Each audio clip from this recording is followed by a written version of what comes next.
देवतुल्य आलस आयो। अभी आ हम चुके हैं। देवतुल्य आयो हमारी शक्ति आज साध्य चंद्र कुमार क्रमांक 1 1 5 1। दिन शुक्रवार, तारीख 14 फरवरी 2025। और आज हमारे बीच में आदरणीय बागी शर्मा जी, जो एडवोकेट सुप्रीम कोर्ट है। आज आपका जो विषय है वो है आर्य समाज के संस्थापक व समाज सुधारक। इससे पूर्व बागी जी ने कई विषय लिए, ज्वलंत विषय लिए हैं। धारा प्रवाह बोलते हैं। और ज्यादा समय नहीं लेते आपकी हुए आवाज आदरणीय बागी जी से निवेदन करते हैं कि आज का उद्बोधन जारी है। आदरणीय बागी जी। सभी प्रबुद्ध जनों को मेरा प्रणाम और सादर अभिवादन। सर्वप्रथम माँ गायत्री की आराधना से हम आज का अपना सोपान शुरू करेंगे। ओम भूर्भुवः स्वः तत्सवितुर्वरेण्यं भर्गो देवस्य धीमहि धियो यो न प्रचोदयात्। जय माँ। जय माँ।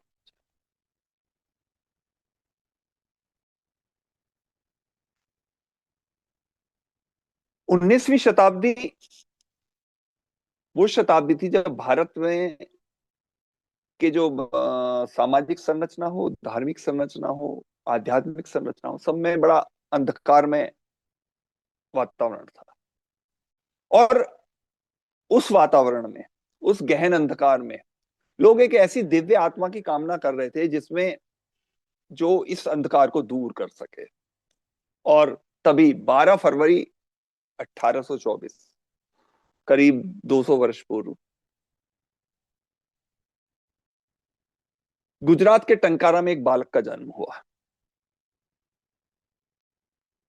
और जैसे कि लोग उस समय के कामना कर रहे थे कि कोई ऐसा व्यक्तित्व हो, ऐसा बालक हो, कैसा पुरुष हो जिसमें महर्षि गौतम, कपिल, कणाद, कुमार भट्ट आदि जैसा पांडित्य हो, जिसमें हनुमान या भीष्म पितामह जैसा ब्रह्मचर्य हो, और जो शंकराचार्य जैसा योगी भी हो। और न केवल ये हो बल्कि जिसके अंदर भीम जैसा बल हो, बुद्ध जैसा अनुपम त्याग या वैराग्य हो, राम या कृष्ण जैसा आदर्श और नीति निर्धारण हो, शिवाजी जैसी निमित्तता हो, या महाराणा प्रताप जैसा शौर्य हो। ऐसा ही कोई, यदि कोई महामानव इस धरती पर या इस समय कोई अवतरित हो, तो वही इस भारतवर्ष की जो अंधकारमयी वातावरण है या जो घोर तम है, इसको दूर कर सकेगा। और जहां चाह वहां राह, यह माना जाए, यदि यही कहे जाए तो सकारात्मक प्रवृत्ति यदि हम ये माने, तो लोगों, भगवान ने लोगों की कामना पूरी करते हुए शनिवार 12 फरवरी 1824 ईस्वी को गुजरात के टंकारा में एक बालक का जन्म हुआ, जो बच्चा फिर बाद में महर्षि दयानंद सरस्वती के नाम से प्रसिद्ध हुआ। वर्तमान जो समय है, वर्तमान जो आधुनिक भारत है, उसके वो महान चिंतक और सनातन धर्म और आर्य समाज, जो दो एक पद्धतियां हैं हिंदू धर्म की, सनातन की, उसके संस्थापक थे। हालांकि उनका जो बचपन का नाम, मूल नाम मूल शंकर था, क्योंकि ये कहा जाता था कि उनका जन्म मूल नक्षत्र में हुआ था, इसलिए उनका नाम मूल शंकर रखा गया था। उन्होंने वेदों के प्रचार प्रसार के लिए आर्य समाज की स्थापना की, जो कि उस समय एक श्रेष्ठ जीवन पद्धति मानी जाती थी। और महर्षि दयानंद का जो मूल उद्देश्य था, या मूल जो उनका उद्देश्य वाक्य था, वो था वेदों की तरफ लौट चलो। और ये एक ऐसा नारा था जैसे कि जैसे सुभाष चंद्र बोस ने तुम मुझे खून दो मैं तुम्हें आजादी दूंगा, उसी तरह उन्होंने कहा था कि यदि तुम्हें आगे अपने सामाजिक, आर्थिक, राजनीतिक, सैद्धांतिक, व्यवहारिक और आध्यात्मिक उत्थान करना है, तो तुम वेदों की तरफ लौटो। उन्होंने कर्म सिद्धांत, पुनर्जन्म और संन्यास को अपने अलग ढंग से परिभाषित किया और उसको अलग, उसके ऊपर काम किया, उसके ऊपर गहन अध्ययन किया। और उसके बाद उन्होंने 1876 में स्वराज का नारा दिया था, जो बाद में लोकमान्य बाल गंगाधर तिलक का नारे के रूप में माना गया। और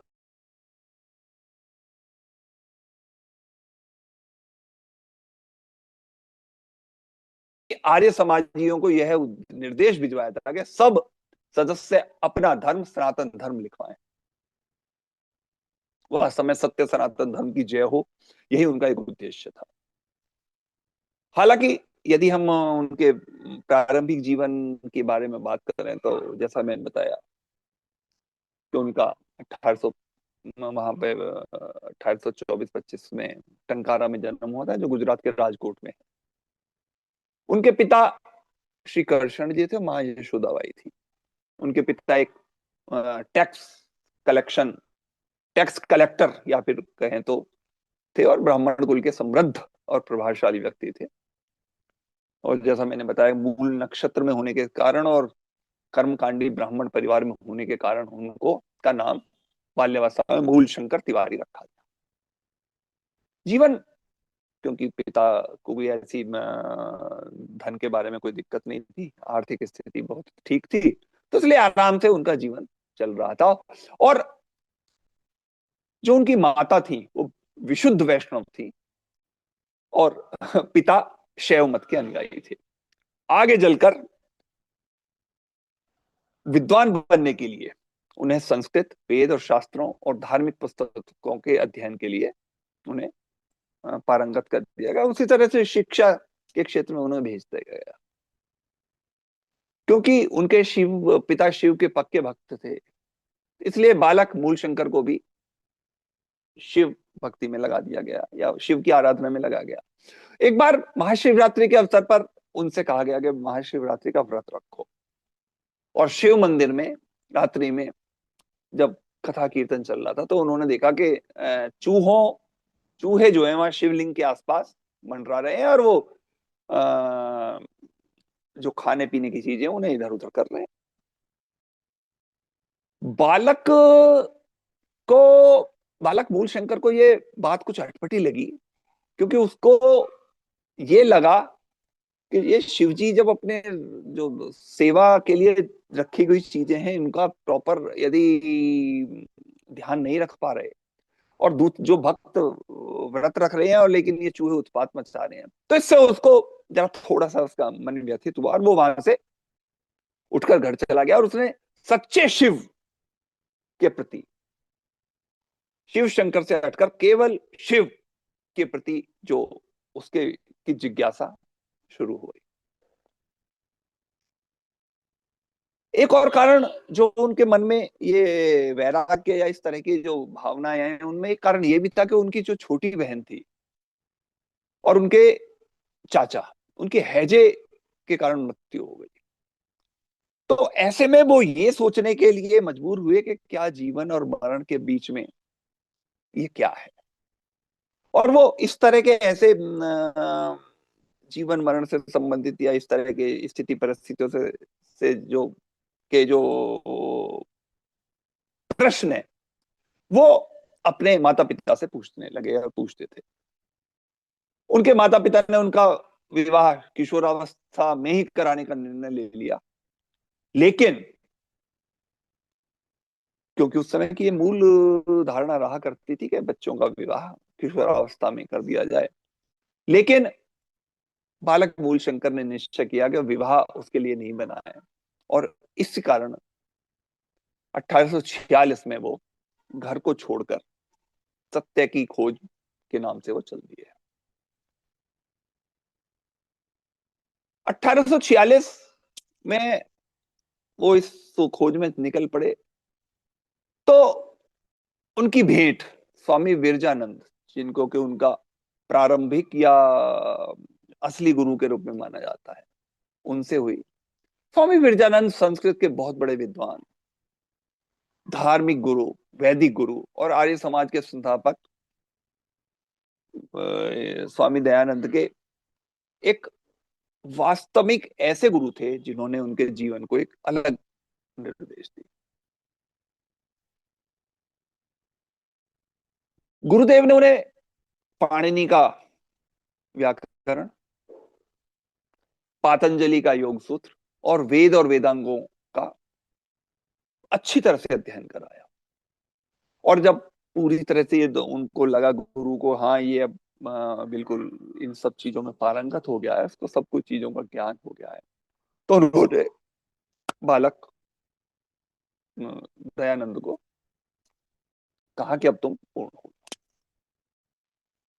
गुरु दक्षिणा के नाम पे, जैसे कि पहले, आजकल का सिस्टम नहीं है, पहले जमाने में शिक्षा पूर्ण होने के बाद गुरु को गुरु दक्षिणा दी जाती थी। तो गुरु दक्षिणा के रूप में विरजानंद जी ने मांगा कि तुम विद्या को, जो मैंने तुम्हें विद्या दी है, इसको सफल करके दिखाओ, परोपकार करो। और ये मत मतांतरों की जो अविद्या है, जो आपस में विभिन्न उस समय के जो धार्मिक मत मतांतर हैं, इनके अविद्या को मिटाओ और वेद के प्रकाश से इस अज्ञान के अंधकार को दूर करो। और जो वैदिक धर्म है, इसका जो रोशनी है पूरे विश्व में, पूरे देश में, इसका विस्तार करो, यही तुम्हारी गुरु दक्षिणा होगी। उन्होंने जो अंतिम शिक्षा दी, अंतिम शिक्षा जो बालक मूलचंद को या स्वामी दयानंद को दी, वो थी कि मनुष्यकृत ग्रंथों में ईश्वर और ऋषियों की निंदा है। मनुष्यकृत, जो मनुष्य ने लिखे हैं ग्रंथ, उनमें ईश्वर या ऋषियों की निंदा हो चुकी है, लेकिन ऋषिकृत ग्रंथ जितने भी हैं, उनमें कहीं किसी तरह से ईश्वर की या ऋषियों की कोई बुराई नहीं। इसके बाद, ज्ञान प्राप्ति के बाद, महर्षि दयानंद ने अनेक स्थानों की यात्राएं की और उनका केवल और केवल एकमात्र उद्देश्य ये था कि वेदों का प्रचार प्रसार हो, जितनी रूढ़ियां हैं उनको समाप्त की जाए, जितनी गलत उस समय की रीति रिवाज है उनका खंडन किया जाए। और इसी संदर्भ में उन्होंने पूरे देश में अलग अलग घूमे।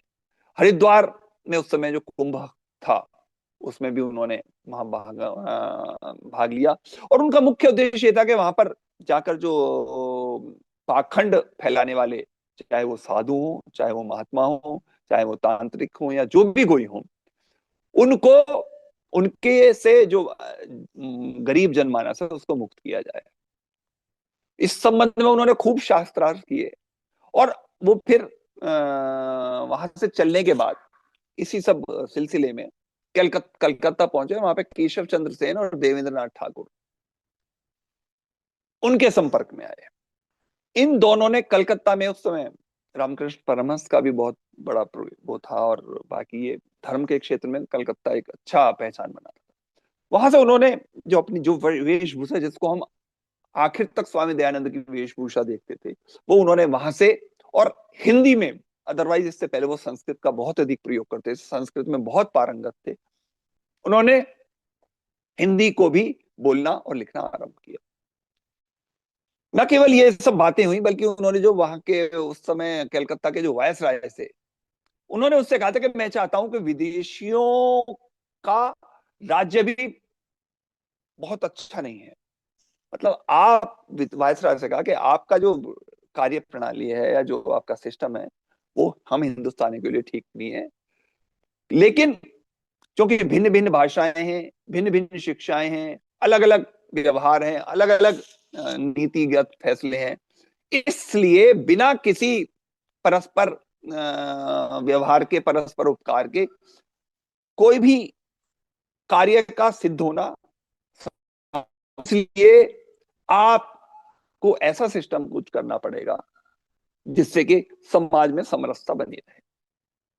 और इसी सब को दृष्टिगत रखते हुए, इसी सब को ध्यान रखते हुए, उन्होंने ओम को आर्य समाज में स्थापित किया और ओम को ईश्वर का सर्वोत्तम और उपयुक्त नाम माना। महर्षि दयानंद ने 1875 में जाके बंबई में, गोरेगांव जो जगह है, उस समय गिरगांव कहा जाता था, उसमें आर्य समाज की स्थापना की। और उसी समय आर्य समाज के नियम और सिद्धांत को प्रतिपादित किया, जिसके पीछे उनका उद्देश्य था कि इन सिद्धांतों या इन नियमों के द्वारा ही प्राणी मात्र का कल्याण है। और संसार का उपकार, समाज का उपकार करना इस समाज का मुख्य उद्देश्य था, आर्य समाज का। मतलब शारीरिक, आत्मिक और सामाजिक उन्नति के लिए जो भी किया जा सकता है वो उन्होंने इस क्षेत्र में कराना शुरू किया। स्वामी दयानंद का मानना था कि आर्य समाज एक हिंदू सुधार का आंदोलन है और इस आंदोलन का जो मुख्य उद्देश्य है वो पाश्चात्य प्रभावों से हिंदू समाज को मुक्त कराना और हिंदू समाज में शुद्ध वैदिक परंपरा का उसे एक तरह से स्थापित करना है। मूर्ति पूजा, अवतारवाद, बलि, झूठे कर्मकांड और अंधविश्वासों को वो स्वीकार नहीं करते थे और इसमें छुआछूत और जातिगत भेदभाव का भी उन्होंने विरोध किया। उन्होंने स्त्रियों की शिक्षा और स्त्रियों को वेद पढ़ने का अधिकार भी दिया था। उस समय के हिसाब से ये सब बातें, क्योंकि जो ऑर्थोडॉक्स जो कट्टरपंथी थे उनको पसंद नहीं आती थी, इसलिए उनका थोड़ा विरोध भी हुआ। लेकिन स्वामी दयानंद अपनी बात पर अड़े रहे और उन्होंने इन सब चीजों के को ध्यान में रखते हुए सत्यार्थ प्रकाश नामक एक ग्रंथ की रचना की। और सत्यार्थ प्रकाश को यदि हम माने तो वो आर्य समाज का मूल ग्रंथ है और आर्य समाज का जो मुख्य आदर्श वाक्य है, प्रणवंतो विश्व आर्य, मतलब विश्व को आर्य बनाओ, आर्यवर्त की तरफ ले जाओ। इस सब कार्य को करने के लिए, इस दिशा में आगे बढ़ने के लिए, आर्य समाज का प्रचार प्रसार करने के लिए स्वामी दयानंद ने वैचारिक आंदोलन, शास्त्रार्थ और व्याख्यान देने शुरू किए। उनका कहना था कि वेदों को छोड़कर अन्य कोई भी जो धर्म ग्रंथ है उसका कोई प्रमाण नहीं है और इस सत्य को प्रचार करने के लिए उन्होंने पूरे देश का दौरा किया और जहां जहां वो गए, प्राचीन परंपरा के जो कर्मकांडी पंडित हैं उनसे उनके शास्त्रार्थ भी हुए और अधिकतर जो विद्वान थे, जो पाखंडों के या इस ऑर्थोडॉक्स इसमें समाज में पारंगत थे या उसमें विश्वास करते थे, वो उनके सामने सरेंडर करते रहे। जैसा कि मैंने बताया, स्वामी दयानंद को संस्कृत भाषा के ऊपर उनकी जबरदस्त कमांड थी। संस्कृत भाषा को वो ऐसे बोलते थे कि अन्य कोई भी जो उनके सामने इस मामले में टिक नहीं पाता था, क्योंकि उनका जो मुख्य जो उद्बोधन थे वो संस्कृत में होते थे।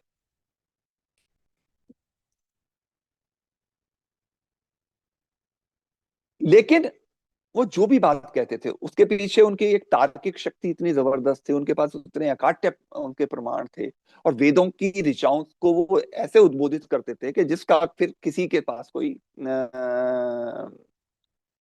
उत्तर नहीं होता था, क्योंकि वेद तो वेद है, क्योंकि सारी जो संस्कृति है, भारतीय संस्कृति, वो आर्यवर्त संस्कृति सब वेदों से ही परिभाषित होती है। उन्होंने इस सब के बावजूद भी उन्होंने मुस्लिमों की कुरान और ईसाइयों की बाइबल का भी खूब भली भांति अध्ययन मनन किया और इस तरह से उन्होंने स्वयं और अपने शिष्यों के साथ मिलकर हर एक मोर्चे पर इस मामले में यह सोच लिया कि हमें संघर्ष करना है। दो मोर्चे तो ईसाई और इस्लाम के थे, लेकिन तीसरा मोर्चा उनको लगता था जो कट्टरपंथी सनातन धर्म हिंदू हैं वो है।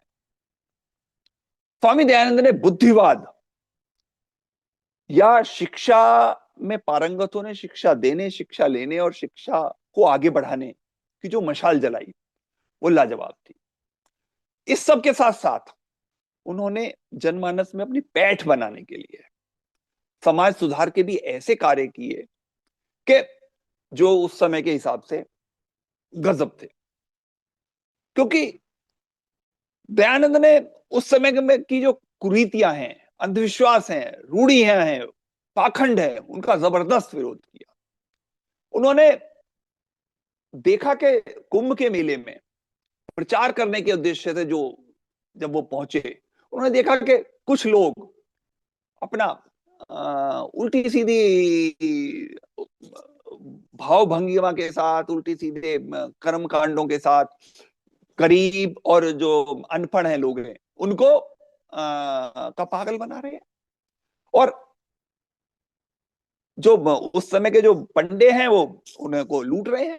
उन्होंने इन सबको रास्ते पर लाने के लिए एक उद्बोधन ऐसे करते थे वो, और उनमें इस तरह के अकाट्य तर्क देते थे कि उन्होंने कहा कि आप सत्य के मार्ग पर चलो, धर्म के मार्ग पर चलो, वेदों के मार्ग पर चलो, और इन्हीं सब चीजों के पास यदि आप चलोगे तो आप निश्चित रूप से भगवत प्राप्ति आपको हो जाएगी। उस समय तक लोगों में कोई ऐसा नहीं था जो मूर्ति पूजा का विरोध करता हो, या अवतारों के बारे में विश्वास या अविश्वास करता हो, या पुराणों को काल्पनिक बताता हो, ऐसा नहीं था। लेकिन जब स्वामी दयानंद ने इन सब बातों को बताया और उनके के पीछे जो तर्क थे वो प्रस्तुत किए, तो लोग निरुत्तर हो जाते थे। और जैसा कि होता ही है हर धर्म में, हर संस्कृति में, हर जगह में था, कुछ पंडितों ने उन्हें नास्तिक की पदवी देने शुरू कर दिया और उनके विरुद्ध भाषण देना प्रारंभ किया। लेकिन स्वामी जी की ये क्वालिटी थी कि वो किसी भी तरह के इन तरह के बातों से विचलित नहीं हुए और अपने कार्य में लगे रहे। कुछ पंडित या साधु उनके स्थान पर वाद विवाद के उद्देश्य से आते थे, लेकिन जब स्वामी जी के साथ उनकी बात होती थी, स्वामी जी के जो तर्क होते थे, उनसे फिर वो निरुत्तर होकर चले जाते थे। वेद की शिक्षा पर चलो, अच्छे काम करो, इसी से आपको मोक्ष मिलेगा, इसी से सुख मिलेगा, सदग्रंथों को पढ़ो, धर्मात्माओं के साथ रहो, यही तीर्थ होता है, ये सब चीजें जो थी, इनको एक जनमानस भी, एक कम पढ़ा लिखा भी मानता था कि हाँ ये सब चीजें बिल्कुल ठीक है। आर्य समाज, आर्य शब्द का यदि हम शाब्दिक अर्थ देखें तो वो है श्रेष्ठ या प्रगतिशील। तो इस रूप से यदि हम देखें तो आर्य समाज का जो अर्थ है वो है श्रेष्ठ और प्रगतिशील लोगों का समाज, जो वेदों के अनुकूल चलना चाहता है, या वेदों के अनुरूप लोगों को या अपने फॉलोअर्स को चलाने का प्रयास करता है, उन्हें प्रेरित करता है, वही आर्य समाज है। अच्छा, आर्य समाजियों के जो आदर्श हैं वो मर्यादा पुरुषोत्तम राम और योगी राज कृष्ण है। महर्षि दयानंद ने उसी वेद मत को फिर से स्थापित करने के लिए आर्य समाज की नींव रखी, और यह बताया लोगों को कि आर्य समाज के जितने भी सिद्धांत हैं, ये जितने भी नियम है, सब वेद पर आधारित है। और आर्य समाज की मान्यताओं के अनुसार फलित ज्योतिष, जादू टोना, श्राद्ध तर्पण, भूत प्रेत, ये सब मनगढ़ंत है और वेद विरुद्ध है। तो आर्य समाज सच्चे ईश्वर की पूजा करने के लिए कहता है, वो ईश्वर जो वायु में है, आकाश में है, सब जगह सर्वव्याप्त है। वो ईश्वर कभी अवतार नहीं लेता, वो सब मनुष्यों को उसके कर्मानुसार फल देता है, अगला जन्म देता है। उसका ध्यान घर में किसी भी एकांत में हो सकता है। इसलिए आर्य समाज ना किसी झूठी बात का समर्थन करता है, ना किसी पाखंड का समर्थन करता है। आर्य समाज ने ईश्वर के सच्चिदानंद स्वरूप, निराकार स्वरूप, सर्वशक्तिमान स्वरूप, न्यायकारी स्वरूप, दयालु स्वरूप, अजन्मा स्वरूप, अनंत निर्विकार, अनादि, अनुपम, सर्वाधार, सर्वेश्वर, सर्वव्यापक, सर्वात्मा में अजर, अमर, अभय, नित्य, पवित्र और सृष्टिकर्ता ईश्वर को की उपासना करने के लिए और इनकी आराधना करने के लिए लोगों को प्रेरित। सत्यार्थ प्रकाश के द्वारा उन्होंने समाज को अध्यात्म और आस्तिकता से परिचय कराया। वो योगी थे, और महर्षि दयानंद का सबसे अधिक जो विशेष बल था वो था प्राणायाम। वो सामाजिक पुनर्गठन में सभी वर्णों और स्त्रियों के भागीदारी के पक्षधर थे। स्वामी दयानंद का मूल मंत्र था कि जनता का विकास और प्रगति सुनिश्चित करने के लिए, उनके अस्तित्व की रक्षा करने के लिए जो सर्वोत्तम साधन है वो शिक्षा है। और इसी मंत्र को गांठ बांध लो, और इसी बात को गांठ बांध कर उन्होंने आर्य समाज की स्थापना की और उस कार्य को आगे बढ़ाया। आर्य समाज ने इस तथ्य को आत्मसात कर लिया था कि शिक्षा की जड़ें राष्ट्रीय भावना और परंपरा में अच्छी तरह जमी हुई होनी चाहिए। हम एक प्राचीन और श्रेष्ठ परंपरा के उत्तराधिकारी हैं, और हमारी शिक्षा में नीति शास्त्र और दर्शन का सर्वोच्च स्थान प्राप्त है। 1892 से लेकर 1893 के करीब जैसा कि हर समाज में होता है, उस समय भी आर्य समाज में दो पंथ जो थे वो आमने सामने आ गए और उन्होंने दो भागों में आर्य समाज को विभाजित कर दिया। कारण, एक ने पाश्चात्य शिक्षा का समर्थन किया, जिसमें कि लाला लाजपत राय, लाला हंसराज आदि प्रमुख थे। इन्होंने दयानंद एंग्लो वैदिक कॉलेज की स्थापना की, जिसे हम आजकल डीएवी कॉलेज समझते हैं, के रूप में जानते हैं। इनका बहुत बड़ा, बहुत जबरदस्त आर्य समाज का एक बहुत बड़ा संगठन है जो शिक्षा के काम। दूसरा जो पक्ष था, उसने पाश्चात्य शिक्षा का विरोध किया। इसके नेता स्वामी जो जो इसके समर्थक थे वो थे स्वामी श्रद्धानंद जी। उन्होंने 1902 में हरिद्वार में गुरुकुल कांगड़ी की स्थापना की और इस संगठन या इस संस्था में वैदिक प्राचीन शिक्षा पद्धति के द्वारा शिक्षा दी जाती थी और इसमें आज भी करीब 200-250 गुरुकुल संचालित होते हैं, जो न केवल उस समय हरिद्वार ऋषिकेश बल्कि ज्वालापुर, देहरादून, मेरठ, झज्जर, लुधियाना, सुंदरगढ़ आदि बहुत जगह हैं जहां पे ये गुरुकुल चल रहे हैं।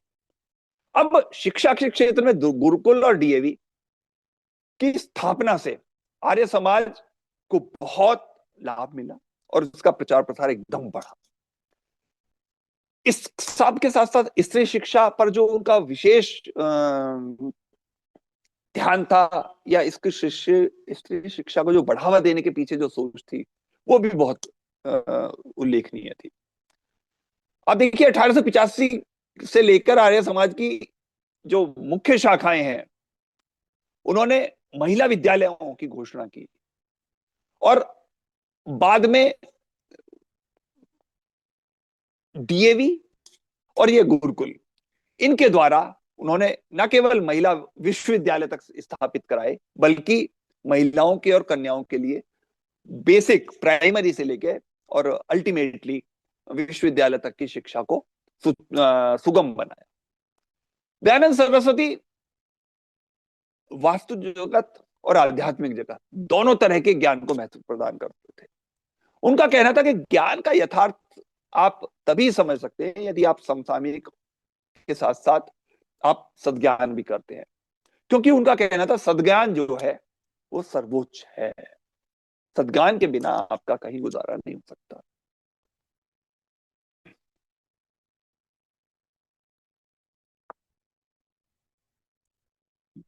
स्वामी दयानंद जहां भी जाते थे वो अपने जाने की सूचना वहां पर पहले से ही दे देते थे और या वहां की लोकल जो उनकी बॉडी होती थी उनमें एक पब्लिसिटी करा देते थे। इस सिलसिले में एक बार एक अंग्रेज अधिकारी ने उस समय के उनसे कहा कि आप के बारे में आपका जो विचार है उनके विरोध भी होता रहता है, तो क्यों ना आपको सुरक्षा मुहैया कराई। तो स्वामी दयानंद ने बड़े आराम से, बड़ा विनम्रता से कहा कि आपका शासन इतना अच्छा है कि मुझे सुरक्षा कर्मियों की आवश्यकता ही नहीं है। लेकिन उन्होंने फिर यह भी कहा कि सुराज्य से तो स्वराज अधिक बेहतर है। इस तरह से आपका शासन बेहतर है, बहुत अच्छा है, लेकिन जो स्वराज होगा ना, हमारा जो हिंदुस्तानियों का राज होगा, वो अधिक बेहतर होगा। इस प्रकार उन्होंने बड़े आराम से अंग्रेज को उसे जवाब दे दिया। ऐसा ही एक वाकया किसी शहर में हुआ जब स्वामी जी का उद्बोधन हो रहा था, तो विपक्षी लोगों ने, कुछ लोगों ने एक आदमी के गले में स्वामी दयानंद सरस्वती के नाम की तख्ती लटका दी और उसके गले में जूतों की माला डालकर उसका जुलूस निकाल रहे थे। किसी उनके प्रशंसक ने स्वामी जी को इस बारे में बताया तो उन्होंने कहा कि अरे वो तो नकली दयानंद है, उसके साथ तो ऐसा होना ही था, असली तो यहाँ बैठा है और इस प्रकार देखो उसे तो कोई दिक्कत नहीं है, वो तो यहाँ बैठ के अपना काम कर रहा है, तुम इन चक्करों में मत पड़ो और अपना काम से काम रखो। हालांकि 1863 में जब ये स्वामी विवेकानंद जी के पास से अध्ययन पूर्ण करने के बाद करीब 20 साल तक जनमानस के और सत्याग्रह प्रकाश के या फिर ये आर्य समाज के जितने भी स्थापना किया या जितने भी काम किए या जितना भी इन्होंने जनमानस के बीच अपने आप को स्थापित किया या रूढ़िवादियों का विरोध किया, उस समय के जो पाखंडों का भी विरोध किया, इस 20 वर्ष के कार्यकाल में स्वामी दयानंद की हत्या या उनके अपमान करने के 40-50 ऐसे वो हुए प्रयास के जिनमें उनको बिल्कुल जनमान उनकी मृत्यु की पूरी आशंका थी। लेकिन जैसा कि कहते हैं ना, हानि लाभ जीवन मरण यश अपयश विधिहार, उनके कभी भी कोई इस तरह से कोई वो नहीं हो पाई। हालांकि जब 1883 में जब इनकी मृत्यु हुई, वो भी एक ऐसा ही प्रयास है, और उस बारे में सस्पिशियस तो रही बाद में कि उसमें भी यही आभास मिला कि उसमें निश्चित ही विरोधियों का और उस समय की तत्कालीन सरकार का कोई ऐसा षड्यंत्र था जिसके द्वारा, जिसके कारण स्वामी जी को अपने प्राण देने पड़े। उन दिनों एक्चुअली स्वामी दयानंद जोधपुर नरेश महाराज जसवंत सिंह के नियंत्रण पर जोधपुर में थे। उनके नित्य प्रवचन होते थे और महाराज जसवंत सिंह भी चरणों में आकर उनके बैठ के यदा कदा उनके प्रवचन सुना करते थे। 2-4 बार स्वामी जी उनके राजमहल में भी गए और वहां पर भी उन्होंने 1-2 बार भोजन इत्यादि या उधर वहां पे जो राजभवन के कर्मचारी हैं उनके साथ उनकी बातचीत होती रही है। 2-4 बार वहां पर गुफ्तगू होती रही। इसी बीच स्वामी जी को ये पता चला कि वहां पर एक वैश्या है जो महाराज जसवंत सिंह के ऊपर उसका बहुत प्रभाव है और वो अनावश्यक हस्तक्षेप भी रखती रहती है। स्वामी जी को ये अच्छा नहीं लगा और उन्होंने महाराजा से इस बारे में विचार विमर्श किया। तो महाराजा ने इस बात को स्वीकारा कि हाँ, एक वो है नन्नी नाम का की एक है महिला जो हमारे महल में रहती है। स्वामी जी को बहुत बुरा लगा। लेकिन जब महाराजा ने उनसे कहा कि महाराज आप जो स्वामी जी, अब मैं उससे संबंध समाप्त कर लूंगा, तो इस बात से स्वामी जी को संतोष भी हुआ। कहा जाता है कि इसी महिला नन्नी इस प्रकरण के बाद स्वामी जी के बहुत विरुद्ध हो गई, उनसे बहुत नफरत करने लगी और उसने स्वामी जी के जो जो रसोइया था जगन्नाथ, उसको प्रलोभन देके या किसी तरह से उसे अपने फेवर में करके स्वामी जी को जो दूध दिया उसमें कंच को पीस कर मिला दिया और वो उनको पिलवा दिया गया। हालांकि वो स्वयं भी जब स्वामी जी ने वो दूध ग्रहण कर लिया तो वो स्वामी जी के पास गई और उसने अपना स्वीकार अपराध कर लिया कि मैंने ऐसे ऐसे आपके खिलाफ कर दिया है और आप मुझे माफ करो। स्वामी जी उदार हृदय थे, उन्होंने उसे कहा कि तू एक काम कर, तू यहाँ से ये 500 रुपए ले मुझसे और यहाँ से चली जा, क्योंकि वरना तुझे लोग छोड़ेंगे नहीं या मारेंगे या फिर तुझे पुलिस परेशान करेगी। इसके बाद स्वामी जी को वहां जोधपुर के अस्पताल में भर्ती करवा दिया गया और वहां पर उनकी चिकित्सा दी गई और कहा जा रहा था कि स्वामी जी उससे रिकवर होने लगे थे। लेकिन बाद में ये भी पता चला कि जो जो उनके जो संबंधित चिकित्सक था वो उसके ऊपर भी शक रहा कि वो दवाइयों के नाम पर स्वामी जी को हल्का हल्का विष पिलाता रहा और बाद में स्वामी जी की तबीयत बहुत खराब हो गई और उन्हें अजमेर के अस्पताल में लाया गया, मगर तब तक काफी देर हो चुकी थी और उन्हें नहीं बचाया गया। इस सारे घटनाक्रम की आशंका में यह भी है कि उस वैश्या को उभारने और चिकित्सक को भड़काने का कार्य तत्कालीन अंग्रेजी सरकार के इशारे पर किसी अधिकारी ने ही किया था। वरना एक आप देखिए ना, एक सिंपल एक वैश्या के लिए यह संभव नहीं था कि वो स्वयं केवल और केवल स्वामी दयानंद सरस्वती जैसे लोकप्रिय व्यक्ति के विरुद्ध ऐसा षड्यंत्र करे या बिना किसी प्रोत्साहन या बिना किसी संरक्षण के वो चिकित्सक भी ऐसा दुस्साहस नहीं कर सकता था। स्वामी जी की मृत्यु 30 अक्टूबर 1883 में अजमेर में हो गई थी। स्वधर्म, स्वभाषा, स्वराष्ट्र, स्वधर्म, स्वभाषा, स्वराष्ट्र, स्वसंस्कृति और स्वदेशोन्नति। अपने धर्म को सबसे श्रेष्ठ मानो, अपनी भाषा को सर्वश्रेष्ठ मानो, अपने राष्ट्र को सर्वश्रेष्ठ मानो, अपनी संस्कृति को सर्वश्रेष्ठ मानो और अपने स्वदेश की उन्नति को सर्वश्रेष्ठ मानो। इन सब विचारों के अग्रदूत स्वामी दयानंद जी का शरीर 1983 में दीपावली के दिन पंचतत्व में विलीन हो गया। और वो अपने पीछे क्या छोड़कर गए? कृष्णवंतो विश्व मार्यम, अर्थात सारे संसार को श्रेष्ठ मानो मनाओ। स्वामी जी के अंतिम शब्द थे, प्रभु तूने अच्छी लीला की, आपकी इच्छा पूर्ण हो। स्वामी जी के साहित्य के साथ साथ उनका जीवन चरित्र भी अत्यंत प्रेरणादायक रहा है। उनके जीवन को अनेक व्यक्तियों ने कहा, अनेक जीवन के बारे में लिखा, अनेक लोगों ने, पंडित लेखराम ने उनके ऊपर बहुत अच्छा एक उनका ऑटोबायोग्राफी टाइप का लिखा था। एक देवेंद्र नाथ मुखोपाध्याय ने भी उनकी जो जीवनी लिखी है, दयानंद चरित्र, वो भी बहुत अच्छी लिखी है, हालांकि वो बंगाली में है। देवेंद्र नाथ खुद तो आर्य समाजी नहीं थे, लेकिन वो बहुत श्रद्धावान थे और उन्होंने 15-16 वर्ष तक उस समय के हिसाब से हजारों रुपए खर्च करके उनके जीवन से संबंधित सामग्री को इकट्ठा करके और प्रामाणिक जो बातें हैं उनको उनकी जीवनी में लिखा था।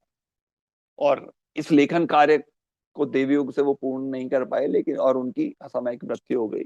लेकिन बाद में पंडित घासीराम आदि ने मिलकर इसको प्रामाणिक जीवनी को पूर्ण किया। इस सारे अनुसंधान में पंडित लेखराम का जो विशेषकर पंजाब, यूपी, राजस्थान और गुजरात तक सीमित रहा। बंगाल में उन्होंने बहुत ज्यादा भ्रमण नहीं किया था, लेकिन जितना विशद वर्णन वर्णन उन्होंने पंजाब और यूपी, राजस्थान की घटनाओं का किया है, यह ग्रंथ वास्तव में बहुत। स्वामी दयानंद के बारे में डॉक्टर भगवान दास ने कहा था कि स्वामी दयानंद हिंदू पुनर्जागरण के मुख्य निर्माता थे। उन्होंने हिंदुओं को जागृत करने, हिंदुओं की भावनाओं को, हिंदुओं के रीति रिवाजों को पुनर्गठित करने, हिंदू धर्म को दोबारा से सन्मार्ग पर चलाने के लिए बहुत काम किया।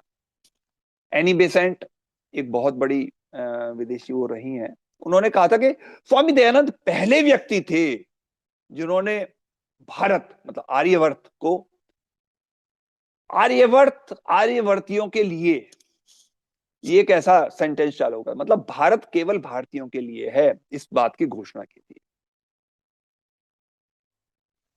भारत के पहले गृह मंत्री सरदार वल्लभ भाई पटेल के अनुसार भारत की स्वतंत्रता की नींव तो वास्तव में स्वामी दयानंद ने ही डाली थी, क्योंकि उनके विचारों से ही अंग्रेजी सरकार के सुराज से स्वराज की ओर जाने की जो उनकी सोच थी, जो उनके विचार थे, जो उनका उद्घाटन था, जो उनका उद्बोधन था, वो पट्टाभी सीतारमैया बहुत बड़े राजनीतिज्ञ थे उस समय। उन्होंने कहा था कि गांधी जी राष्ट्रपिता हैं, गांधी जी राष्ट्रपिता हैं। देवऋषि जी उन्होंने ये कहा था, पट्टाभी सीतारमैया ने, लेकिन स्वामी दयानंद राष्ट्रपिता में हैं। बहुत से लोगों ने कि स्वामी दयानंद की राष्ट्रीय भावना और जन जागृति को क्रियान्वयन देने में जो उनके प्रयास थे, उनको बहुत सराहना की।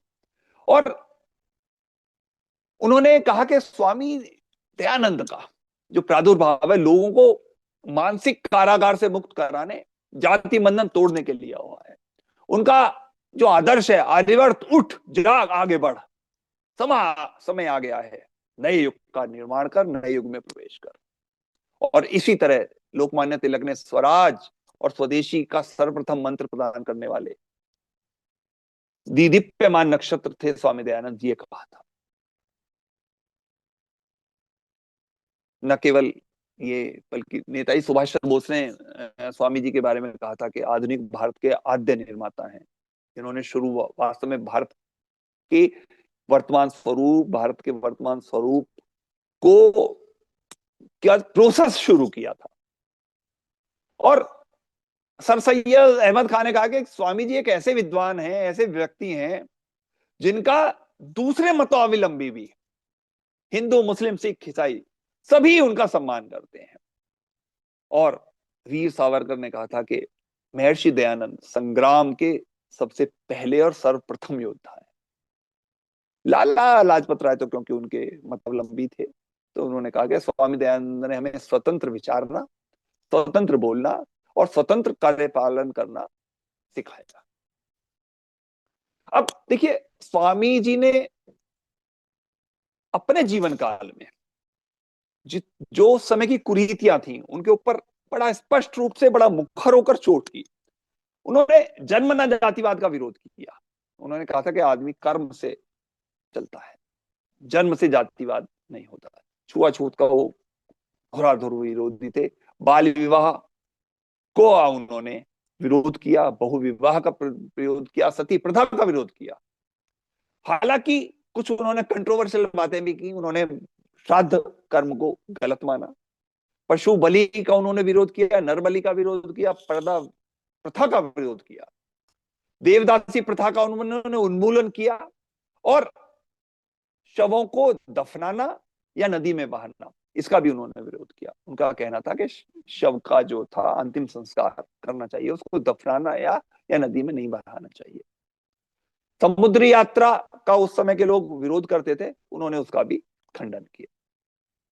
इस सब के अलावा कुछ ऐसी उन्होंने बातें बताई, इस तरह के कार्यक्रम आरंभ किए जो उनके लिए बहुत ही, जिनकी वजह से उनकी प्रसिद्धि हुई, उनका जो है बहुत। उन्होंने गुण कर्म और स्वभाव पर आधारित वर्ण व्यवस्था का समर्थन किया। आदमी जो काम कर रहा है, जो उसका स्वभाव है, जो उसके गुण है, उसके हिसाब से उसकी जाति का निर्धारण किया जाना चाहिए, ना कि उसके जन्म के आधार पर। उन्होंने दलितोद्धार के लिए बहुत जोर दिया, कि विधवा विवाह के लिए उन्होंने बहुत जोर दिया, अंतरजातीय विवाह के ऊपर उनका पूर्ण जोर था। और इस सब के अलावा जो उनका सबसे ज्यादा जो जोर था, वो था सर्व शिक्षा अभियान और नारी सशक्तिकरण पर।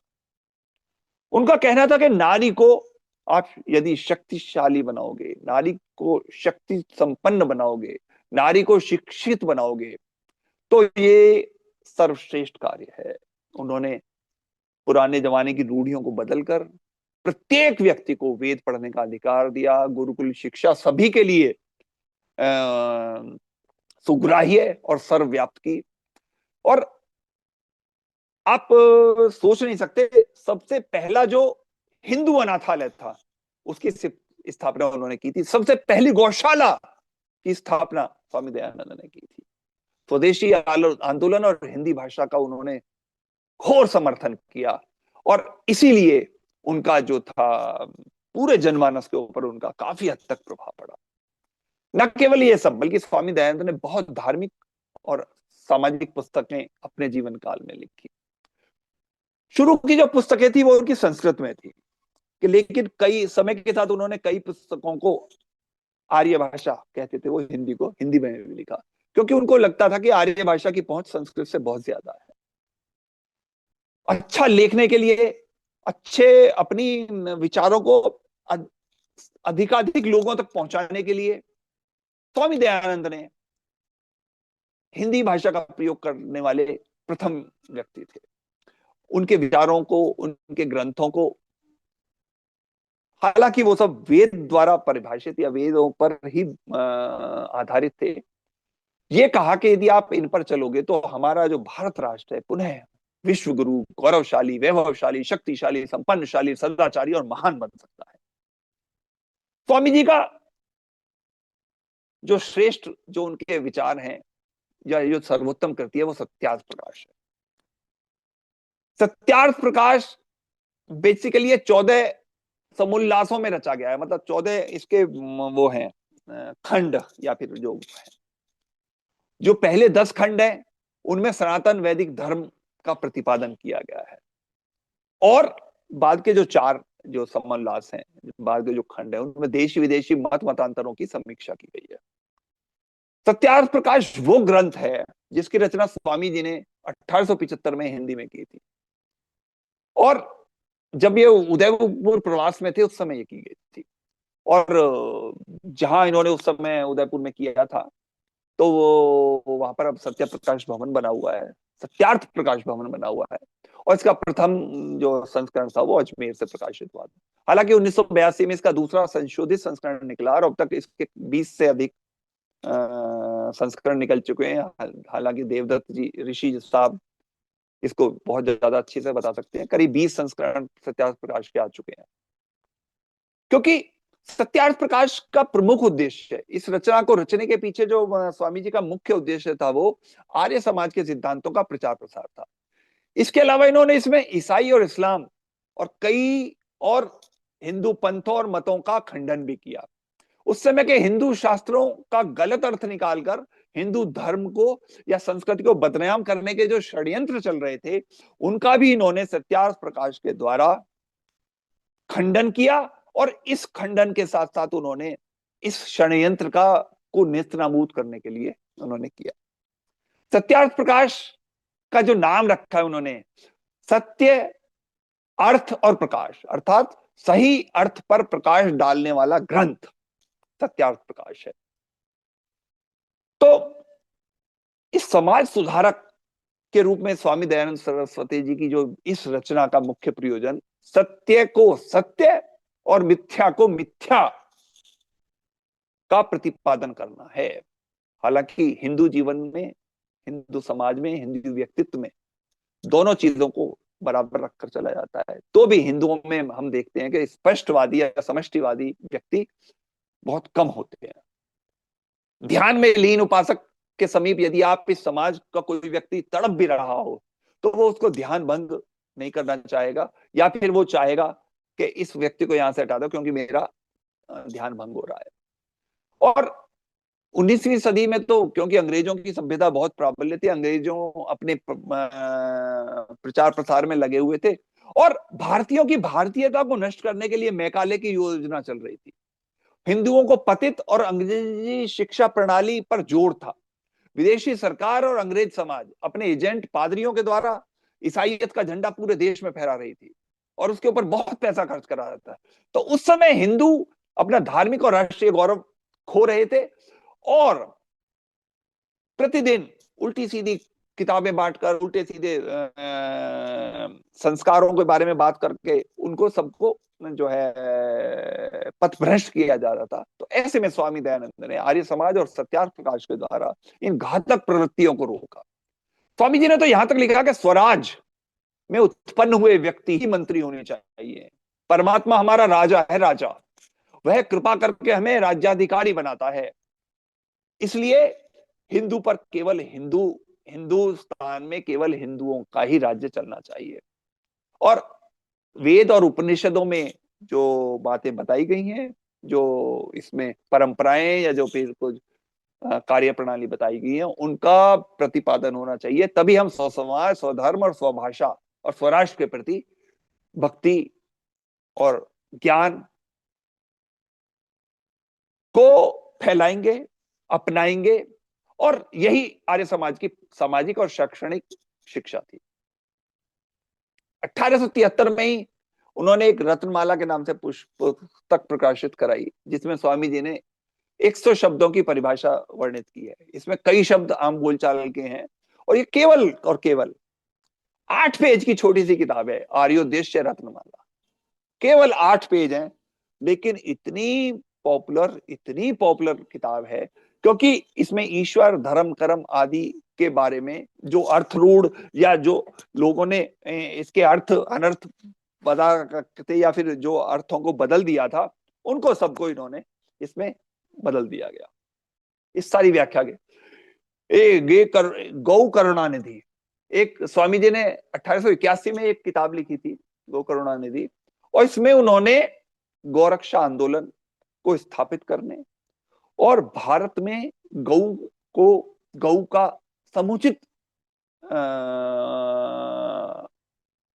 रूप में स्थापित करने, गौ माता के रूप में स्थापित करने के लिए उन्होंने स्थापना की, और अधिक से अधिक लोगों से इसकी इस संस्था की या इस आंदोलन, गोरक्षा आंदोलन की सदस्यता का लेने का कहा, जिससे कि गौ की रक्षा हो सके।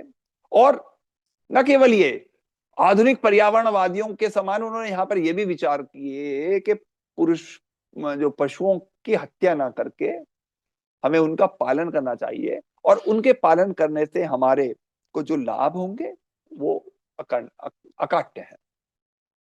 इसके अलावा उन्होंने धर्मोक्त और उचित व्यवहार के बारे में भी व्यवहार भानु नाम की एक पुस्तक प्रकाशित की।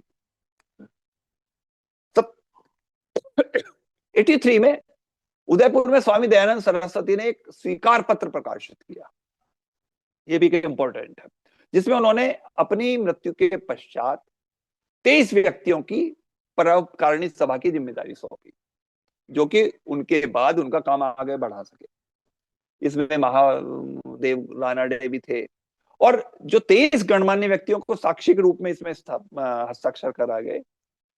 हालांकि इस जो है स्वीकार पत्र के प्रकाशन के करीब 6 महीने पश्चात उनका देहांत हो गया था। तो हम देखते हैं कि जो स्वामी दयानंद सरस्वती के जो ये कार्य हैं समाज के रूप में, समाज समाधान के रूप में, या हिंदू समाज के जो उस टाइम भटक रहा था, या जो इधर उधर की जो रूढ़िवादियों में जकड़ा हुआ था या पुराने अंधविश्वासों में जकड़ा हुआ था, उनको सुचारू करने के लिए स्वामी दयानंद सरस्वती ने बहुत काम किया। स्वामी दयानंद सरस्वती पुरुष के साथ नारी की समानता का समर्थन करते थे। उनके साथ भारतीय समाज की हीन अवस्था का एक महत्वपूर्ण कारण यह है कि हम समाज में नारी को पूर्ण सम्मान नहीं दे रहे। वो नारी और पुरुष के अधिकारों में और दोनों के कार्य क्षेत्रों के विभाजन को गलत मानते थे। दयानंद की ईश्वर में अक्षुण्ण निष्ठा थी।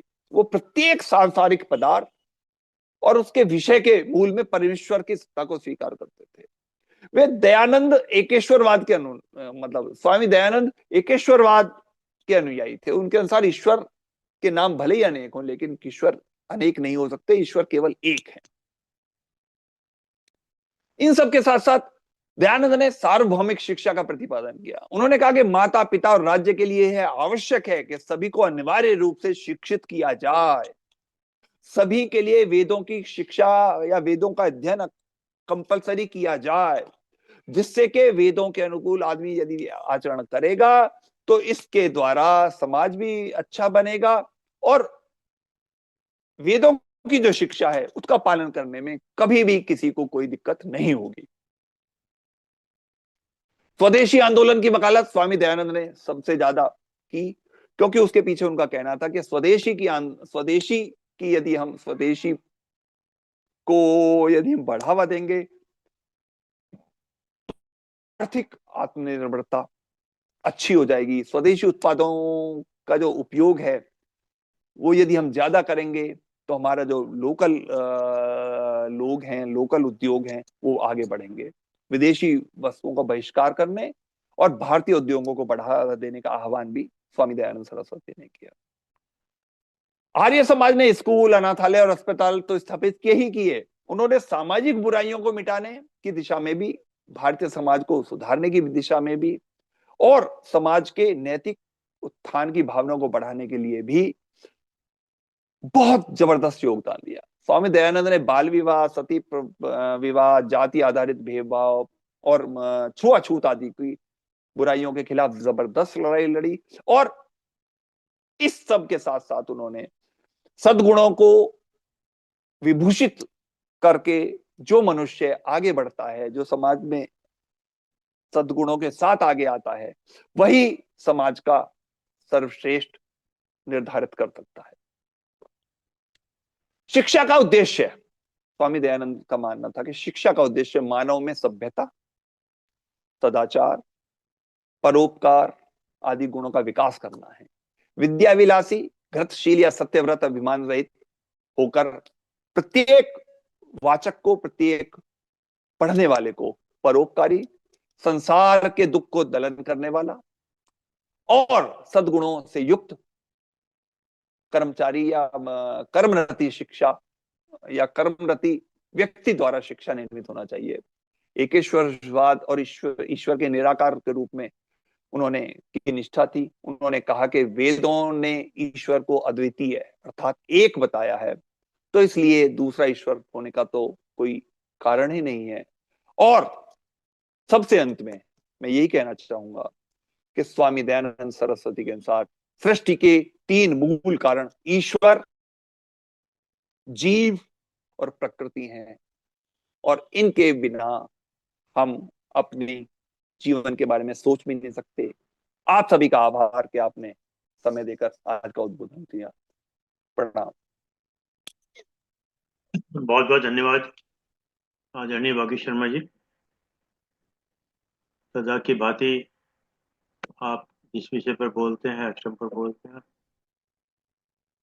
बाद में 2 शब्द हमारे के सेठी साहब बोलेंगे, फिर हमारे देवीशी साहब, क्योंकि आर्य समाज से पूर्ण रूप से वो हैं, तो वो भी कुछ बोलना चाहेंगे। देवीशी जी। देवऋषि जी सत्यार्थ प्रकाश उठा के लाए थे बीच में, ये साउंड देखने खोलिए, के लिए कि साउंड मैंने खोलिए, तुमको साउंड खोलिए, देवी साउंड बंद है। आवाज बंद है देवऋषि जी। मैं कहा आप संस्करण पूछ रहे थे कितने समय का, देख लूं मैं लेटेस्ट संस्करण कितने हैं। ये हो गया 86 संस्करण, अभी 2018 में हुआ था। 86, 86 तो 86 संस्करण हो चुके हैं इसके, और 2018 का लास्ट मेरे पास है। तो मेरे पास नहीं, मेरे पास तो 65 का है, 65 का है, लेकिन आज तक के इतने हो चुके हैं। तो कमाल, आपने तो, हम भी कई चीजें नहीं जानते थे, आपने वो भी बताई हैं। अरे और नहीं, ये सब, अरे प्रभु प्रभु, नहीं आर्य तो, समाज के बारे में तो आप नहीं नहीं नहीं, नहीं, और जैसे हमारे हमारे माता जी हमारे बीजी थे, वो स्त्री समाज के जनरल सेक्रेटरी थे, अम्बाला है, सॉरी, जलंधर छावनी में। तो स्त्री शिक्षा जब शुरू हुआ तो अब सबसे पहले उन्हीं का स्कूल था जलंधर में। तो उनमें ये एक्चुअली पढ़ाते थे। और इसके बाद डीएवी लेडीज का प्राथमिक स्कूल जो शुरू हुआ है, ये भी हमारे हमारे फादर जी थे हंसराज जी, दसुआ में जो डीएवी स्कूल खुला था। तो हंसराज जी के टाइम में मेरे ग्रैंडफादर थे, तो मेरे ग्रैंडफादर लाइफ प्रेसिडेंट थे डीएवी स्कूल कमेटी के। और आर्य प्रतिनिधि सभा के भी मेंबर थे जो दिल्ली में है। तो वहाँ उनका मंथली लेख आता था हमेशा। और आखिरी लेख में उसने, मेरे ग्रैंडफादर ने लिख भी दिया था कि ये मेरा आखिरी लेख है, उनको पता अच्छा। हो गया। हाँ, उनका बाद में उन्होंने बताया कि ये लास्ट जो भेजा था उन्होंने लिखा था मेरा आखिरी लेख है। तो आर्य समाज का तो बिल्कुल ठीक है। और मैं एक छोटी सी बात बताना चाह रहा था, आर्य समाज के जो नियम बता रहे थे, मैं 10 नियम पढ़ना चाहता हूँ एक बार, है, तो वो सबके लिए अच्छा हो जाएगा। आर्य समाज के 10 नियम ये हैं: सब सत्य विद्या और जो पदार्थ विद्या से जाने जाते हैं उनका आदि मूल परमेश्वर है। दूसरा नियम है ईश्वर सच्चिदानंद, जो आपने कहा बिल्कुल ठीक, पूरा विस्तार किया था।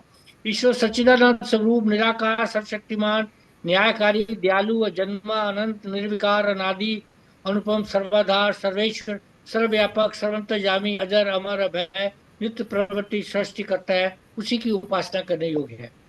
तीसरा है वेद सब सत्य विद्याओं का पुस्तक है, वेद का पढ़ना पढ़ाना सुनना सुनाना सब आर्यों का परम धर्म है।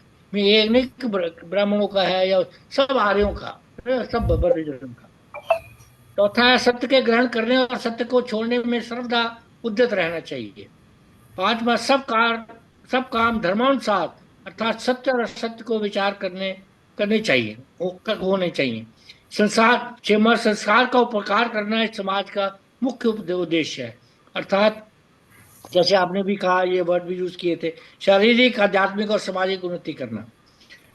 सातवां सबसे प्रीतिपूर्वक धर्मानुसार यथा योग्य बरतना चाहिए।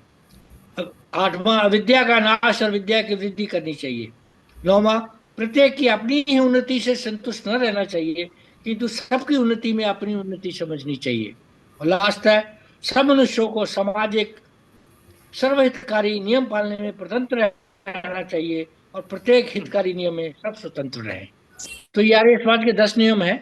और बिल्कुल आपने ठीक कहा, स्वराज का पहले ये विशेष व्यक्ति थे जिन्होंने स्वराज का नाम लिया। पहला शब्द इन्होंने स्वराज का इन्होंने किया था। और इन्होंने जब उनको जहर दिया गया था, इन्होंने न्योलीकरण से वो शीशा निकाल तो दिया था।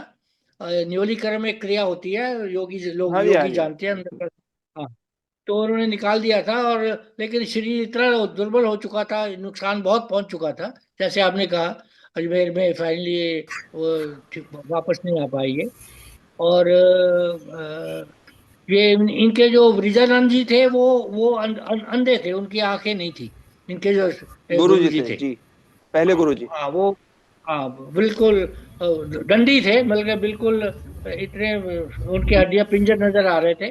और उनको आंखें नहीं थी उनकी, बिल्कुल अंधे थे वो। उन्होंने उन्होंने पढ़ाया इनको।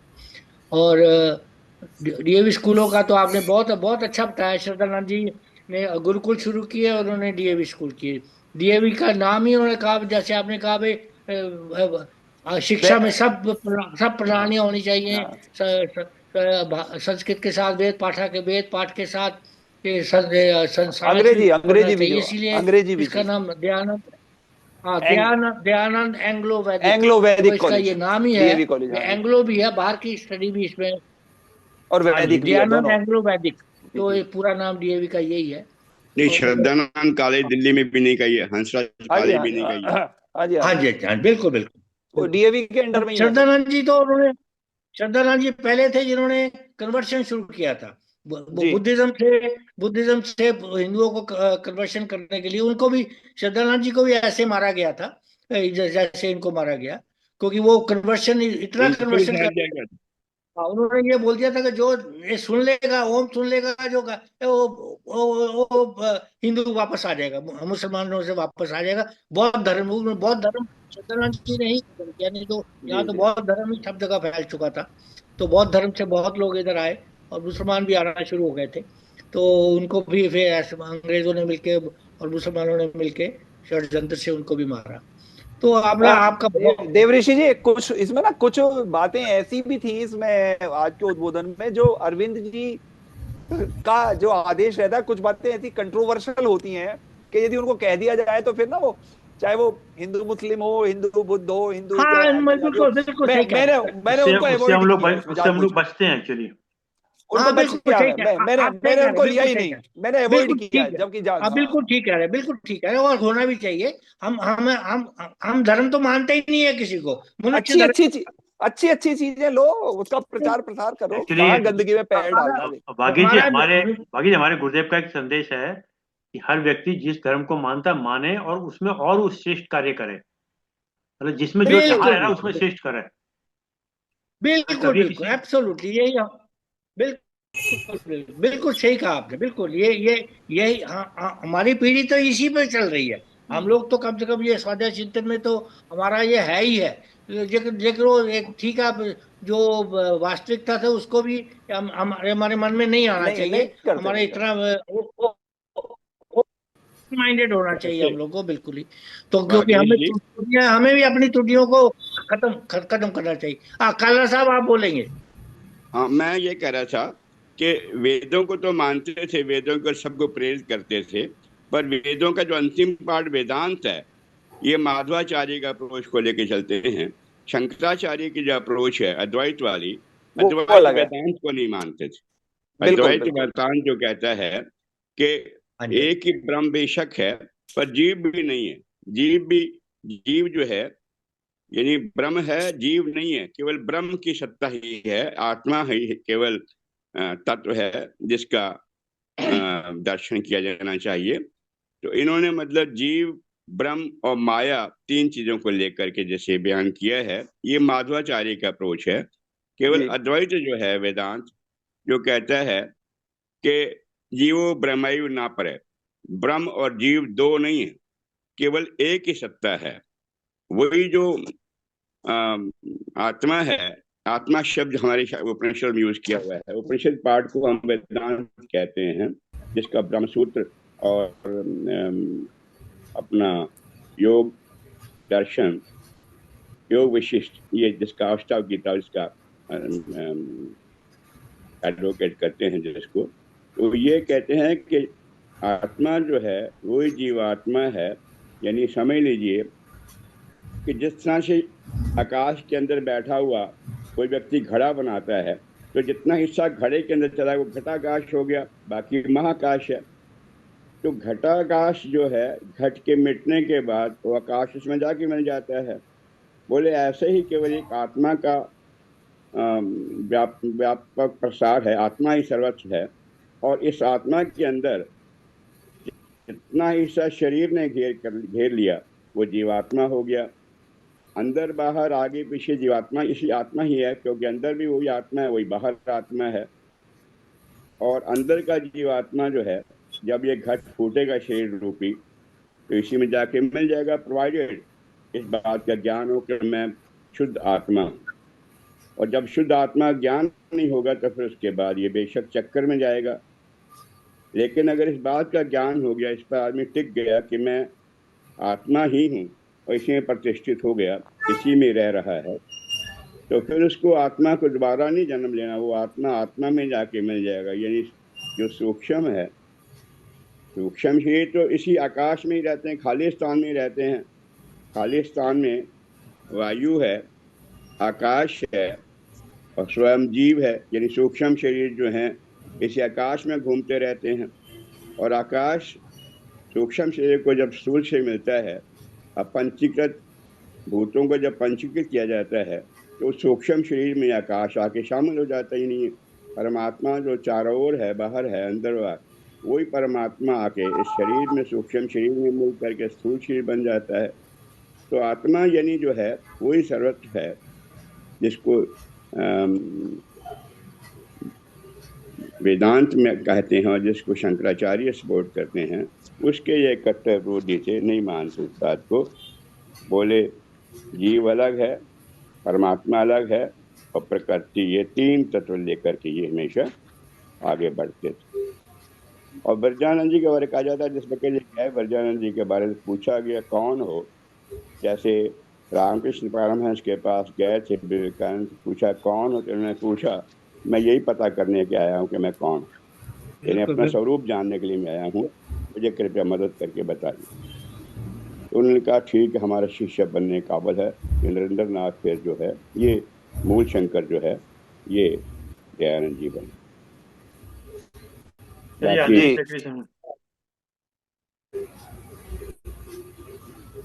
कबीर जी ने बड़े विस्तार से समझाया है, कई बातें नहीं समझ आई हैं, इसके लिए तो उनको साधुवाद जाता ही है। साहब ने बहुत अच्छा व्याख्या की, बहुत अच्छे। चलिए पीएन चौधरी साहब ने खिड़की खोल दिया, ठीक है साहब, धन्यवाद दीजिएगा। सर्वप्रथम धन्यवाद आदरणीय अरविंद शर्मा जी का कि आपने मुझे अवसर दिया। आज श्री वागीश शर्मा जी ने स्वामी दयानंद सरस्वती आर्य समाज के संस्थापक व समाज सुधारक के बारे में बहुत कुछ बताया। उनकी बहुमुखी प्रतिभा के बारे में कई प्रकरण बताए उन्होंने, और हालांकि समाज सुधारक के नाम से विख्यात है वो, परंतु उनकी प्रतिभा, उनके कार्य क्षेत्र हर क्षेत्र में रहे, कोई ऐसा क्षेत्र छूता नहीं रहा। और देखो अंत में जिसने जहर दिया उसी को उसने क्षमा कर दिया, बल्कि इनाम भी दिया। कितनी संत और परोपकारी की भावना उनके अंदर थी। बहुमुखी प्रतिभा के शक्तिशाली व्यक्ति थे। जितनी भी व्याख्या की जाए, जितना भी उनके चरित्र के बारे में बताया जाए, कम है। ऐसे व्यक्ति बहुत ही श्रेष्ठ होते हैं, बहुत ही दुर्लभ होते हैं। परमात्मा करे ऐसे व्यक्तियों का जन्म इस भारतवर्ष में होता रहे और हम सबको लाभान्वित करते रहे। आज के उद्बोधन के लिए आदरणीय वागीश शर्मा जी का अत्यंत धन्यवाद, बहुत बहुत आभार और दिल से धन्यवाद। बहुत बहुत धन्यवाद आदरणीय केसरी साहब, उन्होंने बहुत सही कहा था कि हे ईश्वर की दीक्षा कौन। अरविंद जी एक बात पूछने रह गई थी, वो वागीश ये पूछना चाहता था कि सरस्वती इनको उपाधि मिली थी किसी एक हाड़े से, या सरस्वती इनके ज्ञान की वजह से इनको कहा जाता है? नहीं, वो तो इनको किसी ने नाम दिया था दयानंद सरस्वती, मतलब किसी कई अखाड़े सरस्वती देते हैं नाम, उनको उपाधि सरस्वती मिलती है। ये इन अखाड़ों से तो ये वैसे भी बहुत दूर रहते थे, तो वो ऐसा कुछ नहीं था सर, वो तो बस इन्हें एक नाम दिया था क्योंकि ना मेरे दिमाग में नहीं आ रहा विद्या के शरीर वेद और वेदों के बारे में जो उनका जो ज्ञान था ना, उसलिए उनके बात कहते हैं। बाकी देख ओके, सकते हैं कि कैसे हो सकता है। गूगल करके देख ले। गुलाब के फूल हाँ का देख लें। गुलाब के फूल का नाम कुछ भी रख दो, खुशबू में कभी नहीं आएगी। चलिए सर, चलिए बहुत बहुत धन्यवाद जाने किसी का, बहुत बहुत धन्यवाद धन्यवाद भाभी शर्मा जी, आपने समय निकाल समय दिया। जूम के लोगों का विशेष रूप से धन्यवाद कि आपने समय निकाल समय दिया। और जैसे कि विचार के साथ 3 बार ओम के साथ अपनी बात समाप्त करते हैं। आज का विचार बड़ा गहरा है, सुनने लायक है, ध्यान से सुनिएगा। अपने हाथ से हुए पुण्य, अपने हाथ से हुए पुण्य और किसी दूसरे से हुए पाप, और किसी दूसरे से हुए पाप की चर्चा किसी से ना करो। बहुत खूब। अपने हाथ से हुए पुण्य और किसी दूसरे से हुए पाप की चर्चा किसी से ना करो, ये अपने चरित्र की परीक्षा है।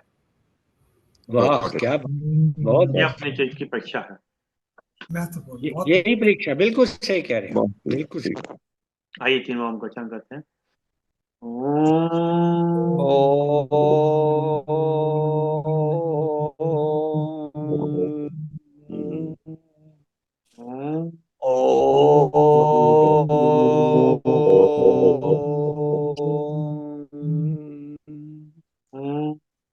ओम जी, आ रहा हूँ। शांति शांति शांति शांति शांति। शांति। सभी प्रणाम, सभी प्रणाम। प्रणाम प्रणाम प्रणाम।